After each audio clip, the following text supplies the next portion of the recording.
चलिए दोस्तों, आज आपको एक कहानी सुनाता हूँ और इस कहानी को सुनना और इससे सीख लेना इतना ज्यादा जरूरी है कि अगर ध्यान नहीं दिया तो बेवजह सारी जिंदगी झंड हो सकती है। तो एक लड़का और एक लड़की एक दूसरे से प्यार करते थे, लेकिन उनके घर वाले आपस में शादी नहीं कराना चाहते थे। तो दोनों ने डिसाइड किया कि हम दोनों आपस में ब्रेकअप कर लेते हैं और जैसे घर वाले चाहते हैं वैसा करते हैं, क्योंकि हो सकता है इसी में हमारी भलाई हो। लड़का भी मान जाता है और लड़की भी मान जाती है और इस तरह के ब्रेकअप जो होते हैं वो शांतिपूर्ण होते हैं, अच्छे होते हैं, बिना हुड़दंग वाले होते हैं। लड़की की घर वाले शादी कहीं और पक्की कर देते हैं और लड़की भी खुशी खुशी घर वालों की मर्जी को अपनी मर्जी समझते हुए शादी कर लेती है।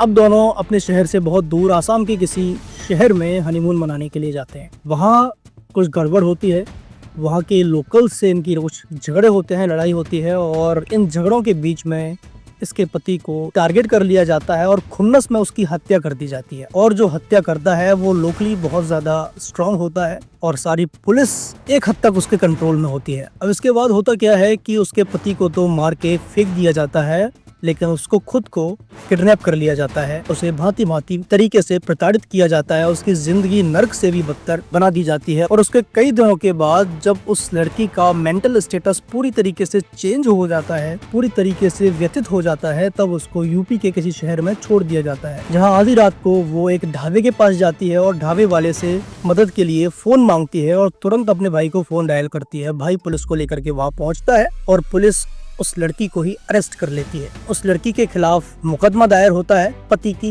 हत्या करने का। इसके बाद उसकी कॉल डिटेल्स निकाली जाती है तो पता चलता है कि उसका एक बॉयफ्रेंड है जिससे उसकी बातचीत होती रहती है। क्योंकि वो बहुत शांतिपूर्ण ब्रेकअप था तो वो दोनों उसके बाद भी फ्रेंडशिप में थे, तो बातचीत होती थी। उसके बॉयफ्रेंड को भी पकड़ा जाता है और उन दोनों को आसाम के उसी शहर की पुलिस अपने साथ रिमांड पर ले जाती है, जहां से बचकर वो भागना चाहती थी। इसमें हुआ क्या कि दूर दूर तक उसके बॉयफ्रेंड की तो कोई गलती थी ही नहीं और साथ ही उस बेगुनाह उसके पति की कोई गलती नहीं थी, वो बेवजह मारा गया और उस लड़की की भी सारी जिंदगी जेल में बीतती है। अब आप सोचिए इसमें गलती किसकी थी?